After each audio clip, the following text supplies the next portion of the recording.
Bonsoir et bienvenue sur Radio Campus, bienvenue sur la radio de la communauté de l'Université libre de Bruxelles. Ceci est un nouvel épisode en direct de Écho dans la nuit, dans lequel je vais continuer les contes des mille et une nuits à l'endroit où je les ai laissés dimanche dernier. Minuit 2 sur Radio Campus, lundi 21 septembre. Vous écoutez Écho dans la nuit, j'annonce un tapis de musique et puis je reprends la lecture des contes des mille et une nuits. À tout de suite.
Cet écrit est pour rendre témoignage que Bedreddin Hassan de Balsora a vendu au juif Isaac pour la somme de 1000 sequins qu'il a reçu le chargement du premier de ses navires qui abordera dans ce port.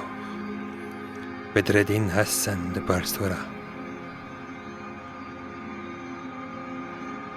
Après avoir fait cet écrit, il le donna au juif, qui le mit dans son porte-lettres et qui prit ensuite congé de lui. Pendant qu'Isaac poursuivait son chemin vers la ville, Bedreddin Hassan continua le sien vers le tombeau de son père, Noureddin Ali.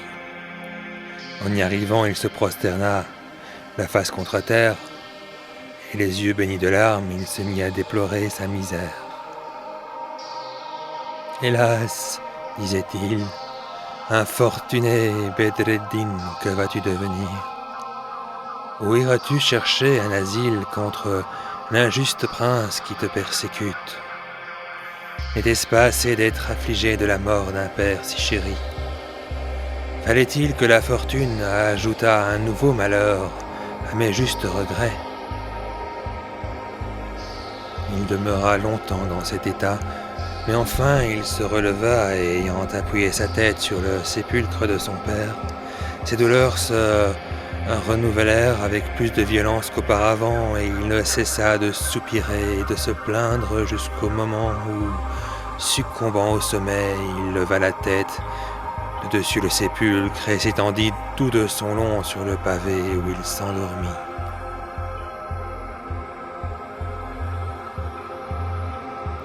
Il goûtait à peine la douceur du repos lorsqu'un génie qui avait établi sa retraite dans ce cimetière pendant le jour, se disposant à courir le monde cette nuit selon sa coutume, aperçut ce jeune homme dans le tombeau de Noureddin Ali. Il y entra, et comme Bedreddin était couché sur le dos, il fut frappé et ébloui de l'éclat de sa beauté. Quand le génie eut attentivement considéré Bedreddin Hassan, il dit en lui-même: « À juger de cette créature par sa bonne mine, ce ne peut être qu'un ange du paradis terrestre que Dieu envoie pour mettre le monde en combustion par sa beauté. » Enfin, après l'avoir bien regardé, il s'éleva fort haut dans l'air, où il rencontra par hasard une fée. Ils se saluèrent l'un et l'autre. Ensuite le génie dit à la fée: « Je vous prie de descendre avec moi jusqu'au cimetière où je demeure, et je ferai voir un prodige de beauté qui n'est pas moins digne de votre admiration que de la mienne. » La fée y consentit. Ils descendirent tous deux en un instant. Et lorsqu'ils furent dans le tombeau, « Eh bien, dit le génie à la fée, en lui montrant Bedreddin Hassan, avez-vous jamais vu un homme mieux fait et plus beau que celui-ci? »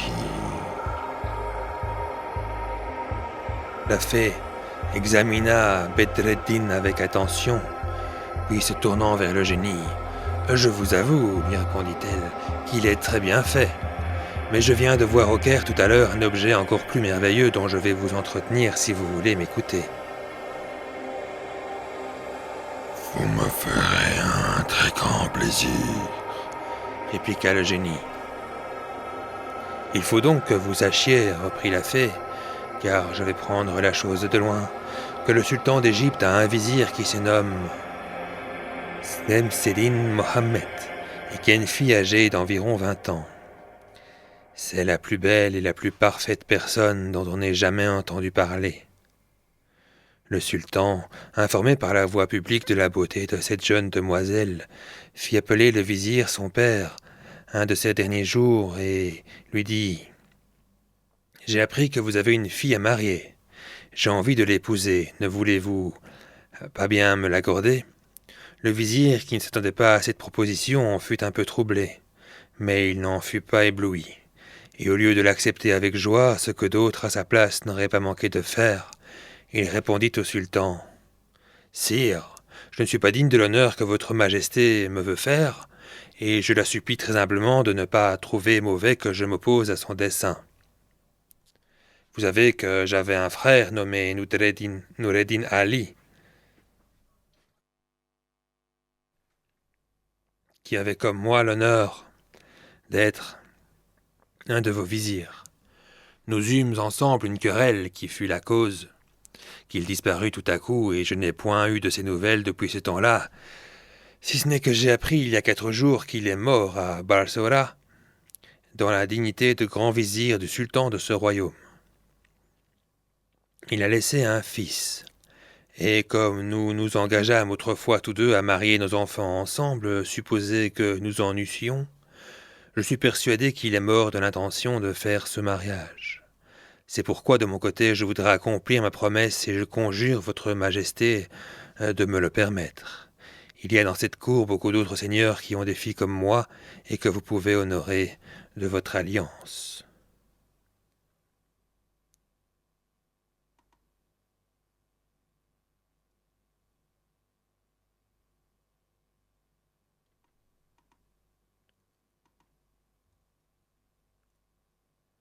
Le sultan d'Égypte fut irrité au dernier point contre Skemseddin Mohammed.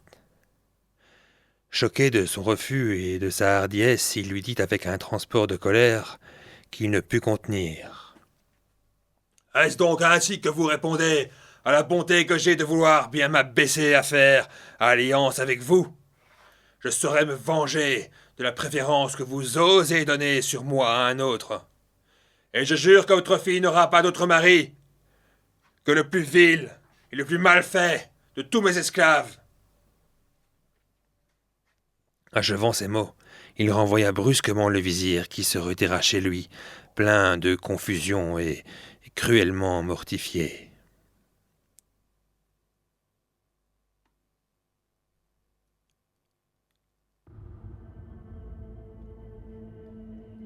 Aujourd'hui, le sultan a fait venir un de ces palefreniers qui est bossu par devant et par derrière et laid à faire peur. Et après avoir ordonné à Skemseddin Mohammed de consentir au mariage de sa fille avec cet esclave, il a fait dresser et signer le contrat par des témoins en sa présence. Les préparatifs de ces bizarres noces sont achevés. Et à l'heure où je vous parle, tous les esclaves des seigneurs de la cour d'Égypte sont à la porte d'un bain, chacun avec un flambeau à la main. Ils attendent que le palefrenier bossu qui est et qui s'y lave en sorte pour le mener chez son épouse qui de son côté est déjà coiffée et habillée. Dans le moment que je suis parti du Caire, les dames assemblées se disposaient à la conduire avec tous ses ornements nuptiaux dans la salle où elle doit recevoir le bossu et où elle l'attend présentement. Je l'ai vue et je vous assure qu'on ne peut la regarder sans admiration.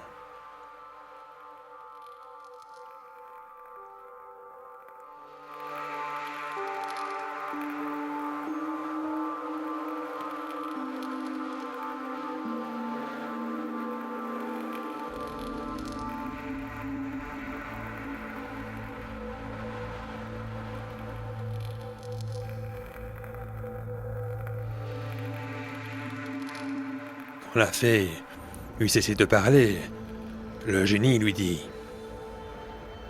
« Quoi que vous puissiez dire, je ne puis me persuader que la beauté de cette fille surpasse celle de ce jeune homme. » « Je ne veux pas disputer contre vous, répliqua la fée. Je vous confesse qu'il mériterait d'épouser la charmante personne qu'on destine au bossu. Et il me semble que nous ferions une action digne de nous si, nous opposant à l'injustice du sultan d'Égypte, nous pouvions substituer ce jeune homme à la place de l'esclave. » « Vous avez raison, » repartit le génie. « Vous ne sauriez croire combien je vous ai bon gré de la pensée qui vous est venue. Trompons, j'y consens. La vengeance du sultan d'Égypte. Consolons un père affligé et rendons avis aux yeux heureuses qu'ils se croient misérables. Je n'oublierai rien pour faire réussir ce projet. Mais je suis persuadé que vous ne vous y épargnerez pas. Je me charge de le porter au cœur, sans qu'il se réveille, et je vous laisse le soin de le porter ailleurs, quand nous aurons exécuté notre entreprise.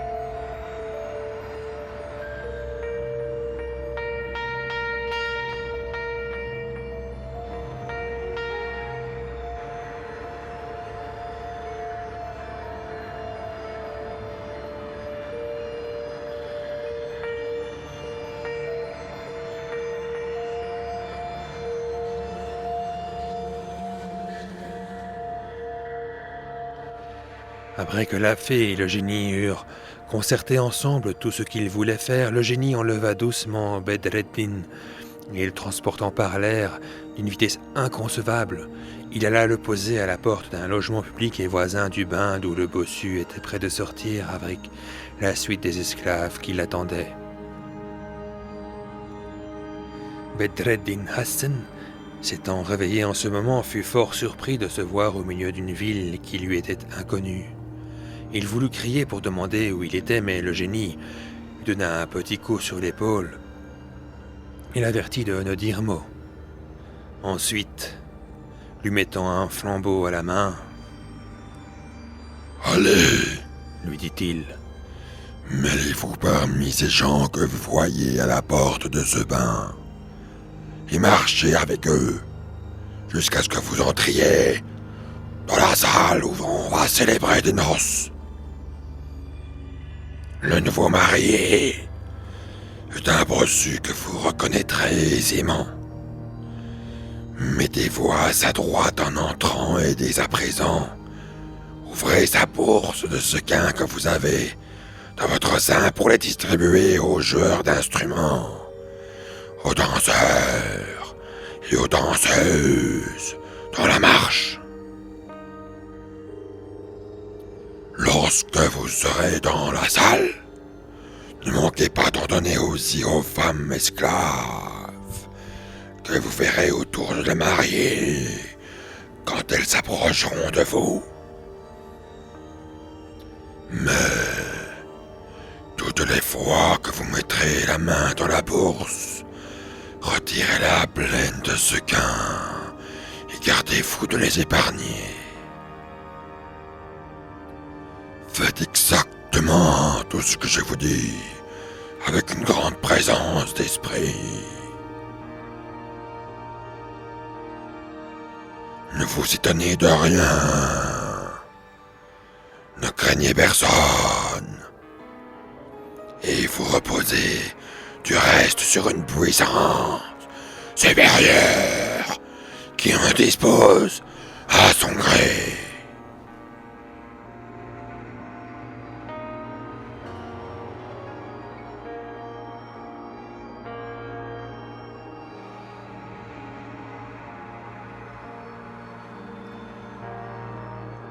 Le jeune Bedreddin, bien instruit de tout ce qu'il avait à faire, s'avança vers la porte du bain.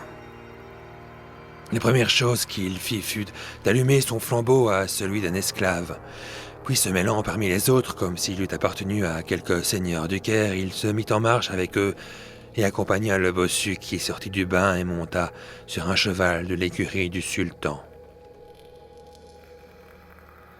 Bedreddin Hassan, se trouvant près des joueurs d'instruments, des danseurs et des danseuses qui marchaient immédiatement devant le bossu, tirait de temps en temps de sa bourse des poignées de sequins qu'il leur distribuait. Comme il faisait ses largesses avec une grâce sans pareille et un air très obligeant, tous ceux qui les recevaient jetaient les yeux sur lui et Dès qu'il l'avait envisagé, il le trouvait si bien fait et si beau qu'il ne pouvait plus en détourner leur regard.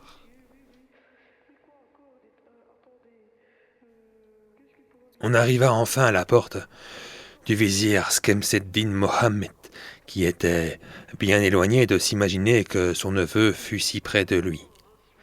Des huissiers, pour empêcher la confusion, arrêtèrent tous les esclaves qui portaient des flambeaux et ne voulurent pas les laisser entrer. Ils repoussèrent même Bedreddin Hassan, mais les joueurs d'instruments pour qui la porte était ouverte s'arrêtèrent en protestant qu'ils n'entreraient pas si on ne le laissait pas entrer avec eux. « Il n'est pas du nombre des esclaves, disait-il. Il n'y a qu'à le regarder pour en être persuadé. C'est sans doute un jeune étranger qui veut voir par curiosité les cérémonies que l'on observe aux noces en cette ville. » En disant cela, ils le mirent au milieu d'eux et le firent entrer, malgré les huissiers. Ils lui ôtèrent son flambeau qu'ils donnèrent au premier qui se présenta, et après l'avoir introduit dans la salle, ils le placèrent à la droite du bossu qui s'assit sur un trône magnifiquement orné près de la fille du vizir. On la voyait parée de tous ses atours, mais il paraissait sur son visage une langueur, ou plutôt une tristesse mortelle, dont il n'était pas difficile de deviner la cause en voyant à côté d'elle un mari si difforme et si peu digne de son amour. Le trône de ses époux, si mal assorti, était au milieu d'un sofa. Les femmes des émirs, des vizirs, des officiers de la chambre du sultan et plusieurs autres dames de la cour et de la ville étaient assises de chaque côté un peu plus bas, chacune selon son rang, et toutes habillées d'une manière si avantageuse et si riche que c'était un spectacle très agréable à voir. Elles tenaient de grandes bougies allumées. Lorsqu'elles virent entrer Bedreddin Hassan, elles jetèrent les yeux sur lui, et admirant sa taille, son air et la beauté de son visage, elles ne pouvaient se lasser de le regarder. Quand il fut assis, il n'y en eut pas une qui ne quittât sa place pour s'approcher de lui et le considérer de plus près. Et il n'y en eut guère qui, se retirant pour aller reprendre leur place, ne se sentissent agités d'un tendre mouvement. La différence qu'il y avait entre Bedreddin Hassan et le palefrenier bossu dont la figure faisait horreur excita des murmures dans l'assemblée. « C'est à ce beau jeune homme, s'écrièrent les dames, qu'il faut donner notre épousée et non pas à ce vilain bossu. » Elles n'en demeurèrent pas là. Elles osèrent faire des imprécations contre le sultan, qui, abusant de son pouvoir absolu, unissait la laideur avec la beauté. Elles chargèrent aussi d'injures le bossu et lui firent perdre contenance, au grand plaisir des spectateurs, dont les huées interrompirent pour quelque temps la symphonie qui se faisait entendre dans la salle. À la fin, les joueurs d'instruments recommencèrent leur concert, et les femmes qui avaient habillé la mariée s'approchèrent d'elle. À chaque fois que la nouvelle mariée changeait d'habit, elle se levait de sa place et, suivie de ses femmes, passait devant le bossu sans daigner le regarder et allait se présenter devant Bedreddin Hassan pour se montrer à lui dans ses nouveaux atours. Alors, Bedreddin Hassan, suivant l'instruction qu'il avait reçue du génie, ne manquait pas de mettre la main dans sa bourse et d'en tirer des poignées de sequins qu'il distribuait aux femmes qui accompagnaient la mariée. Il n'oubliait pas les joueurs et les danseurs, il leur en jetait aussi. C'était un plaisir de voir comme ils se poussaient les uns les autres pour en ramasser. Et ils lui en témoignèrent de la reconnaissance et lui marquaient par signe qu'ils voudraient que la jeune épouse fût pour lui et non pas pour le bossu. Les femmes qui étaient autour d'elle lui disaient la même chose et ne se souciaient guère d'être entendues par le bossu à qui elle faisait 1000 niches, ce qui divertissait fort tous les spectateurs. Lorsque la cérémonie de changer d'habit tant de fois fut achevée, les joueurs d'instruments cessèrent de jouer et se retirèrent en faisant signe à Bedreddin Hassan de demeurer. Les dames firent la même chose en se retirant après eux avec tous ceux qui n'étaient pas de la maison. La mariée entra dans un cabinet où ses femmes la suivirent pour la déshabiller, et il ne resta plus dans la salle que le palefrenier bossu, Bedreddin Hassan et quelques domestiques. Le bossu, qui en voulait furieusement à Bedreddin, qui lui faisait ombrage, le regarda de travers et lui dit « Et toi, qu'attends-tu? Pourquoi ne retires-tu pas comme les autres marches ?» Comme Bedreddin n'avait aucun prétexte pour demeurer là, il sortit assez embarrassé de sa personne. Mais il n'était pas hors du vestibule que le génie et la fée se présentèrent à lui et l'arrêtèrent. « Où allez-vous » lui dit le génie. « Demeurez. Le bossu n'est plus dans la salle. Il en est sorti pour quelques besoins. Vous n'avez qu'à y entrer pour introduire dans la chambre de la mariée.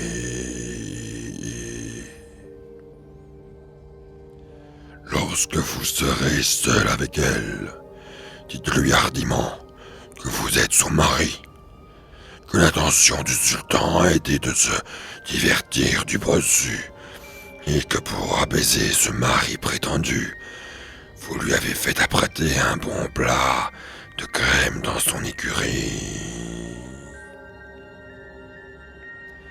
Dites-lui là-dessus tout ce qui vous viendra dans l'esprit pour la persuader. Étant fait comme vous êtes, cela ne sera pas difficile, et elle sera ravie d'avoir été trompée si agréablement. Cependant, nous allons donner ordre que le bossu ne rentre pas et ne vous empêche point de passer la nuit avec votre épouse, car c'est la vôtre et non pas la sienne. » Pendant que le génie encourageait ainsi Bedreddin et l'instruisait de ce qu'il devait faire, le bossu était véritablement sorti de la salle. Le génie s'introduisit où il était, prit la figure d'un gros chat noir et se mit à miauler d'une manière épouvantable. Le bossu cria après le chat et frappa des mains pour le faire fuir. Mais le chat, au lieu de se retirer, se roidit sur ses pattes, fit briller des yeux enflammés et regarda fièrement le bossu en miaulant plus fort qu'auparavant et en grandissant de manière qu'il parut bientôt gros comme un ânon.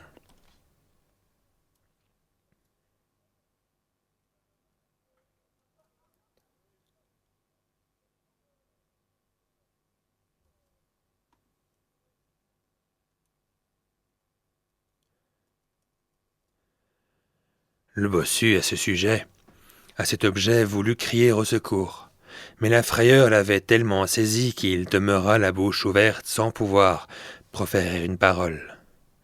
Pour ne pas lui donner de relâche, le génie se changea à l'instant en un puissant buffle, et sous cette forme lui cria d'une voix qui redoubla sa peur. « Vilain bossu !» À ces mots, l'effrayé palefrenier se laissa tomber sur le pavé et, se couvrant la tête de sa robe pour ne pas voir cette bête effroyable, il lui répondit en tremblant. « Souverain des buffles, que demandez-vous de moi ?»« Malheur à toi !» repartit le génie. « Tu as la témérité d'oser te marier avec ma maîtresse. » « Seigneur, » dit le bossu, « je vous supplie de me pardonner. Si je suis criminel, ce n'est que par ignorance. Je ne savais pas que cette dame fût un buffle pour amant. Commandez-moi ce qui vous plaira. Je vous jure que je suis prêt à vous obéir. »« Par la mort, » répliqua le génie. Si tu sors d'ici, ou que tu ne gardes pas le silence jusqu'à ce que le soleil se lève, si tu dis le moindre mot, je t'écraserai la tête. Alors, je te permets de sortir de cette maison, mais je t'ordonne de te retirer bien vite, sans regarder derrière toi. Et si tu as l'audace d'y revenir, il t'en coûtera la vie.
En achevant ces paroles, le génie se transforma en homme, prit le bossu par les pieds et après l'avoir levé la tête en bas contre le mur, Si tu branles ajouta-t-il, avant que le soleil soit levé, comme je te l'ai déjà dit, je te prendrai par les pieds, je te casserai la tête en 1000 pièces contre cette muraille. pour en revenir à Bedreddin Hassan, encouragé par le génie et par la présence de la fée, Il était rentré dans la salle et il s'était coulé dans la chambre nuptiale où il s'assit en attendant le succès de son aventure.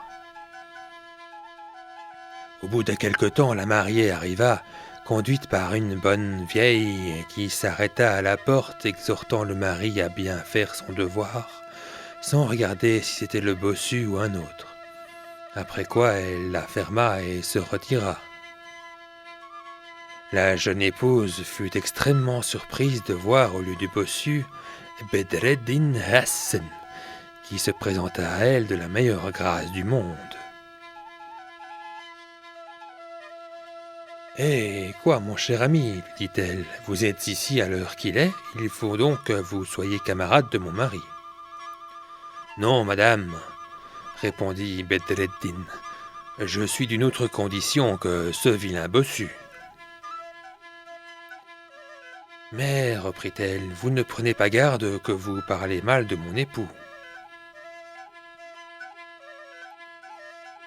Oui, votre époux, madame, repartit-il. Pouvez-vous conserver si longtemps cette pensée ? Sortez de votre erreur. Tant de beautés ne seront pas sacrifiées au plus méprisable de tous les hommes. C'est moi, madame, qui suis l'heureux mortel à qui elles sont réservées. Le sultan a voulu se divertir en faisant cette supercherie au vizir votre père, et il m'a choisi pour votre véritable époux. Vous avez pu remarquer combien les dames, les joueurs d'instruments, les danseurs, vos femmes et tous les gens de notre maison se sont réjouis de cette comédie. Nous avons renvoyé le malheureux bossu, qui mange à l'heure qu'il est un plat de crème dans son écurie, et vous pouvez compter que jamais il ne paraîtra devant vos beaux yeux. » À ce discours, la fille du vizir, qui était entrée la plus morte que vive dans la chambre nuptiale, changea de visage, prit un air gai et qui la rendit si belle que Bedreddin en fut charmé. « Je ne m'attendais pas, lui dit-elle, à une surprise si agréable et je m'étais déjà condamnée à être malheureuse tout le reste de ma vie. Mais mon bonheur est d'autant plus grand que je vais posséder en vous un homme digne de ma tendresse. » En disant cela, elle acheva de se déshabiller et se mit au lit. De son côté, Bedreddin Hassan, ravi de se voir possesseur de tant de charme, se déshabilla promptement. Il mit son habit sur un siège et sur la bourse que le juif lui avait donnée, laquelle était encore pleine, malgré tout ce qu'il en avait tiré. Il ôta son turban pour en prendre un de nuit qu'on avait préparé pour le bossu, et il alla se coucher en chemise et en caleçon. Le caleçon était de satin bleu et attaché avec un cordon tissu d'or. Lorsque les deux amants se furent endormis, poursuivit le grand vizir Giafar, le génie qui avait rejoint la fée lui dit qu'il était temps d'achever ce qu'ils avaient si bien commencé, et conduit jusqu'alors.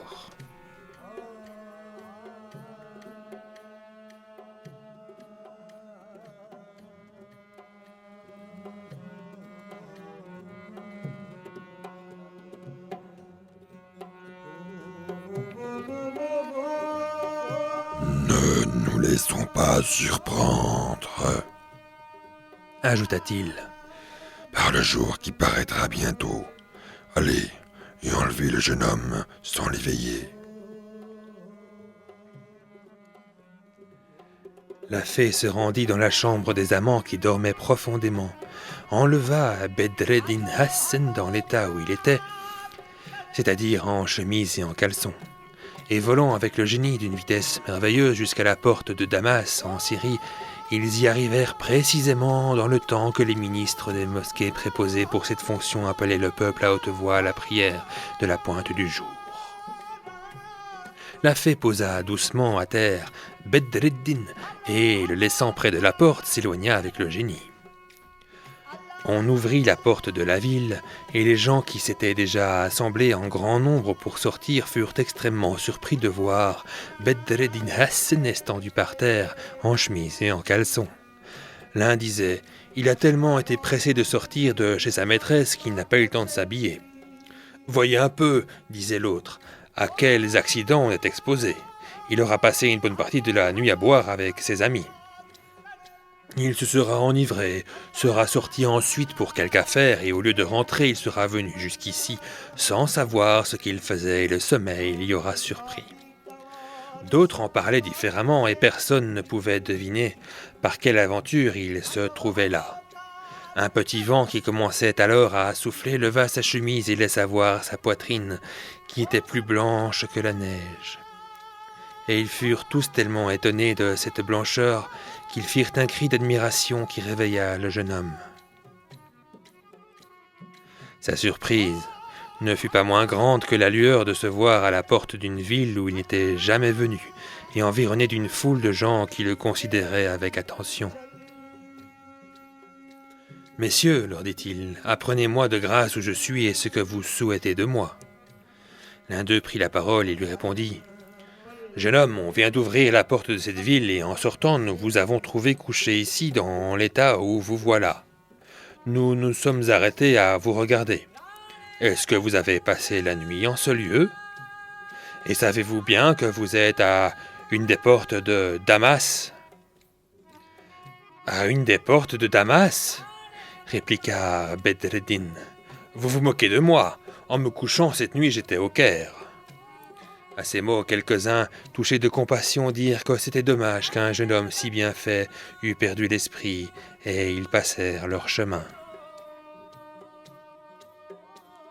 « Mon fils, lui dit un bon vieillard, vous n'y pensez pas, puisque vous êtes ce matin à Damas. Comment pouviez-vous être hier soir au Caire? Cela ne peut être. »« Cela est pourtant très vrai, repartit Bedreddin.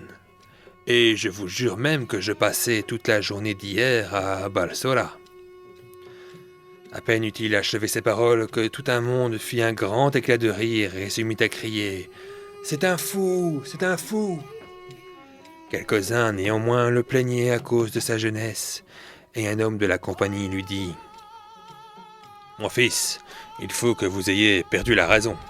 Vous ne songez pas à ce que vous dites. Est-il possible qu'un homme soit le jour à Balsora, la nuit au Caire et le matin à Damas? Vous n'êtes pas sans doute bien réveillé. Rappelez vos esprits. » « Ce que je dis, reprit Bedreddin Hassan, est si véritable qu'hier au soir, j'ai été marié dans la ville du Caire. » Tous ceux qui avaient ri auparavant redoublèrent leur rire à ce discours.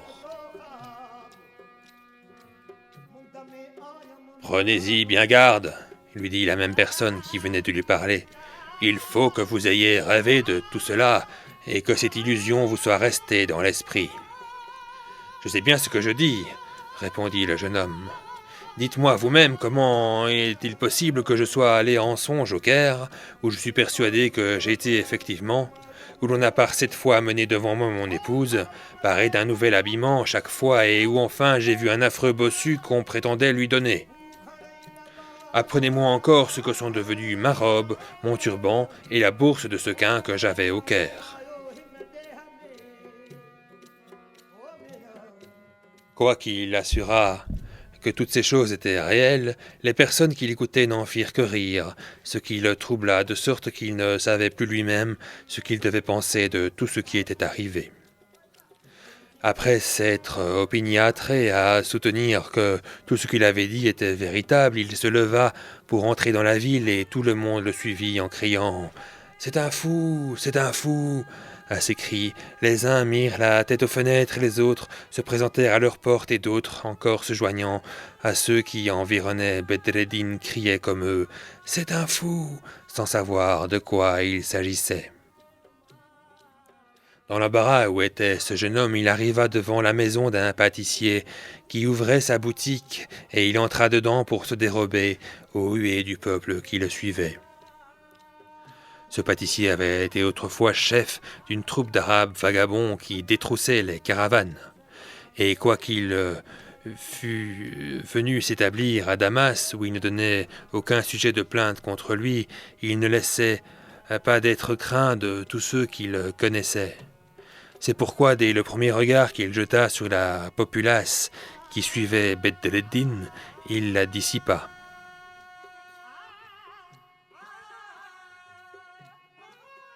Le pâtissier, voyant qu'il n'y avait plus personne, fit plusieurs questions au jeune homme. Il lui demanda qui il était et ce qui l'avait amené à Damas.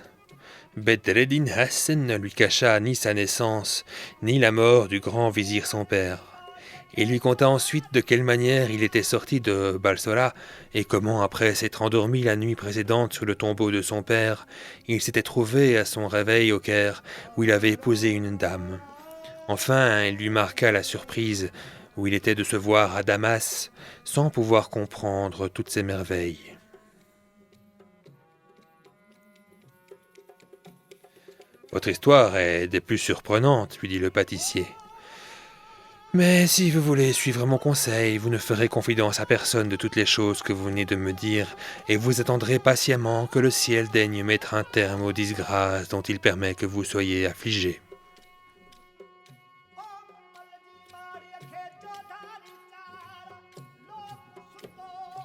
Vous n'avez qu'à demeurer avec moi jusqu'à ce temps-là. Et comme je n'ai pas d'enfant, je suis prêt à vous reconnaître pour mon fils si vous y consentez. Après que je vous aurai adopté, vous irez librement par la ville et vous ne serez plus exposé aux insultes de la populace. »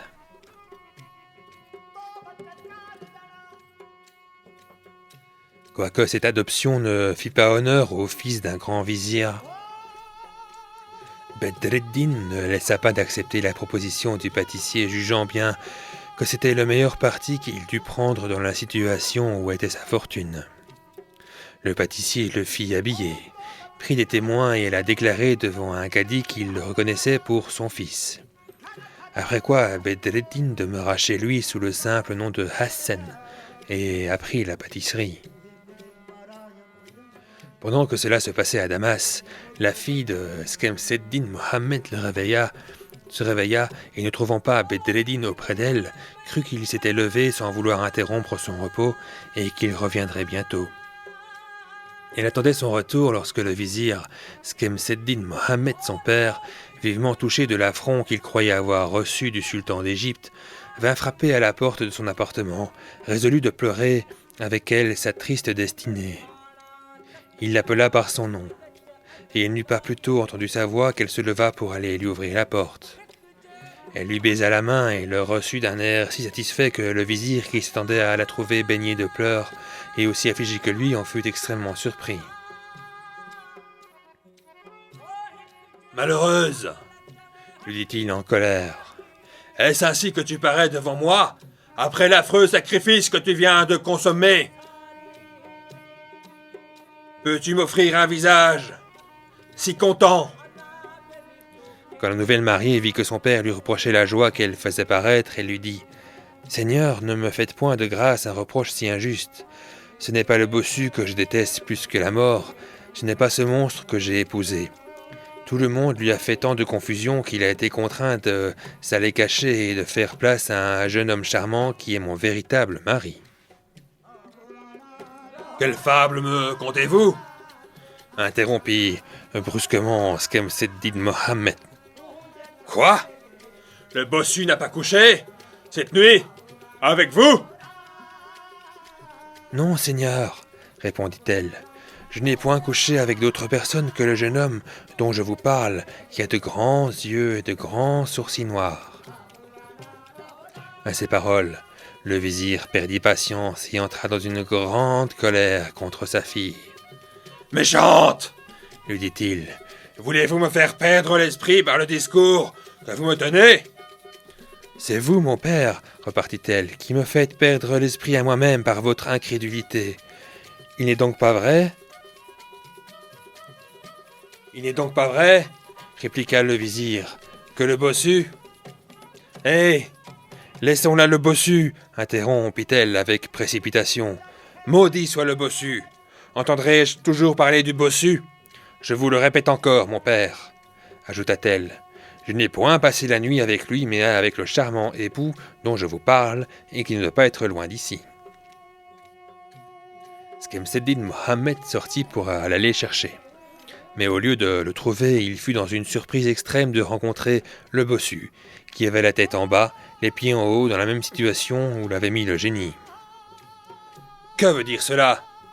lui dit-il. « Qui vous a mis en cet état ?» Le bossu, reconnaissant le vizir, répondit.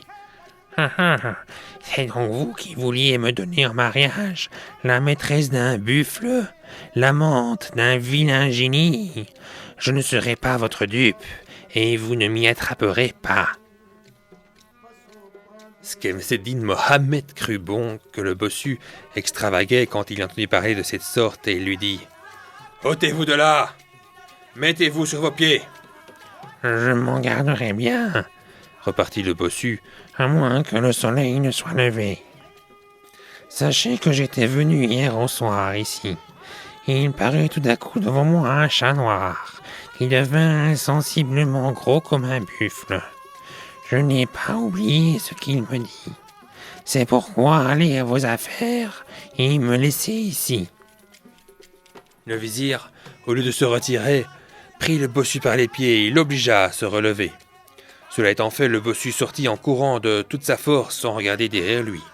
Il se rendit au palais, se fit présenter au sultan d'Égypte et le divertit fort en lui racontant le traitement que lui avait fait le génie. Skemseddin Mohammed se retourna dans la chambre de sa fille, plus donné et plus incertain qu'auparavant de ce qu'il voulait savoir. « Eh bien, fille abusée, lui dit-il, ne pouvez-vous m'éclaircir davantage sur une aventure qui me rend interdit et confus ?»« Seigneur, répondit-elle, je ne puis vous apprendre autre chose que ce que j'ai déjà eu l'honneur de vous dire. Mais voici, ajouta-t-elle, l'habillement de mon époux qu'il a laissé sur cette chaise.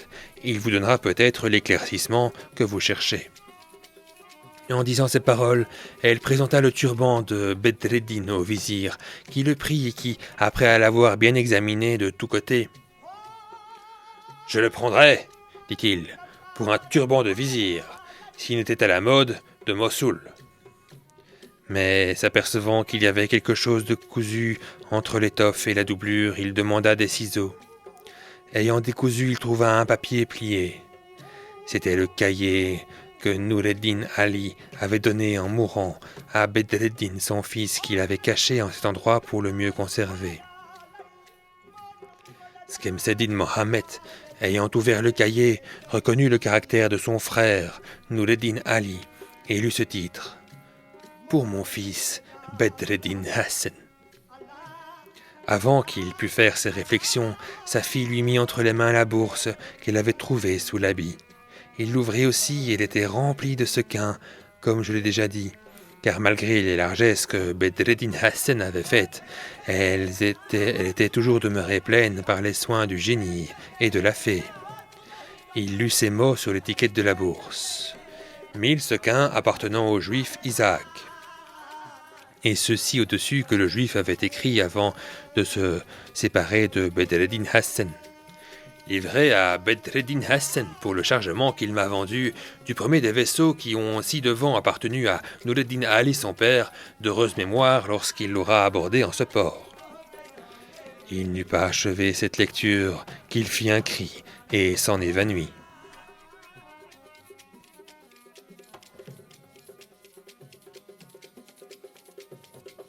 Le vizir Skemseddin Mohammed étant revenu de son évanouissement par le secours de sa fille, il était femme qu'elle avait appelée. « Ma fille, dit-il, ne vous étonnez pas de l'accident qui vient de m'arriver. La cause en est telle qu'à peine y pourriez-vous ajouter foi. Cet époux qui a passé la nuit avec vous est votre cousin, le fils de Noureddin Ali. Les 1000 sequins qui sont dans cette bourse me font souvenir de la querelle que j'eus avec ce cher frère. C'est sans doute le présent de noces qu'il vous fait. Dieu soit loué de toutes choses et particulièrement de cette aventure merveilleuse qui montre si bien sa puissance. » Il regarda ensuite l'écriture de son frère et la baisa plusieurs fois, en versant une grande abondance de larmes. « Que ne puis-je, disait-il, aussi bien que je vois ces traits qui me causent tant de joie, voir ici Noureddin lui-même et me réconcilier avec lui. » Il lut le cahier d'un bout à l'autre. Il y trouva les dates de l'arrivée de son frère à Balsora, de son mariage, de la naissance de Bedreddin Hassan. Et lorsque, après avoir confronté ces dates avec celles de son mariage et de la naissance de sa fille au Caire, il eut admiré le rapport qu'il y avait entre elles et fait enfin réflexion que son neveu était son gendre, et il se livra tout entier à la joie. Il prit le cahier et l'étiquette de la bourse, les alla montrer au sultan qui lui pardonna le passé et qui fut tellement charmé du récit de cette histoire qu'il la fit écrire avec toutes ses circonstances pour la transmettre à la postérité. Cependant le vizir Skemseddin Mohammed ne pouvait comprendre pourquoi son neveu avait disparu. Il espérait néanmoins le voir arriver à tout moment et il l'attendait avec la dernière impatience pour l'embrasser. Après l'avoir inutilement attendu pendant 7 jours, il le fit chercher par tout le Caire, mais il n'en apprit aucune nouvelle et quelques perquisitions qu'il en put faire. Il en éprouva beaucoup d'inquiétude. Voilà, disait-il, une aventure fort singulière. Jamais personne n'en a éprouvé une pareille.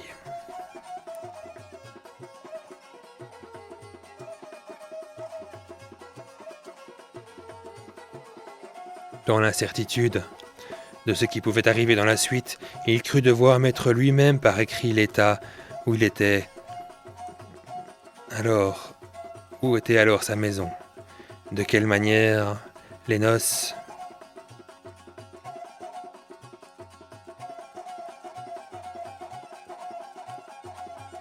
s'étaient passées? Comment la salle et la chambre de sa fille étaient meublées? Il fit aussi un paquet du turban, de la bourse et du reste de l'habillement de Bedreddin et l'enferma sous clé. Au bout de quelques jours, la fille du vizir, Skemseddin Mohammed, s'aperçut qu'elle était enceinte, et en effet elle accoucha d'un fils dans le terme de 9 mois. Donna une nourrice à l'enfant avec d'autres femmes et des esclaves pour le servir, et son aïeul le nomma Adjib.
Une heure, une minute sur Radio Campus, la radio de la communauté de l'Université libre de Bruxelles. Cet épisode de Écho dans la nuit touche à sa fin. Et vous aurez la suite des contes des mille et une nuits où je les ai laissés l'été prochain, car c'était la grande série de l'été qui est désormais terminée. Donc à partir de l'épisode prochain, ce dimanche soir à minuit, dans 7 jours, de nouvelles surprises au programme. N'hésitez pas à laisser des suggestions de textes que vous voudriez découvrir, interpréter sur antenne, sur la page Facebook de Écho dans la nuit. en tapant dans le champ de recherche de Facebook Echo avec S dans la nuit. Et vous pouvez également retrouver, et vous pouvez déjà retrouver les anciens épisodes d'Echo dans la nuit enregistrés des directs sur YouTube, également en recherchant Echo dans la nuit et en ajoutant Radio Campus dans le champ de recherche de YouTube. Voilà, donc je vous souhaite une bonne nuit, de faire de beaux rêves, et je vous souhaite une excellente semaine, et je vous dis à tout bientôt.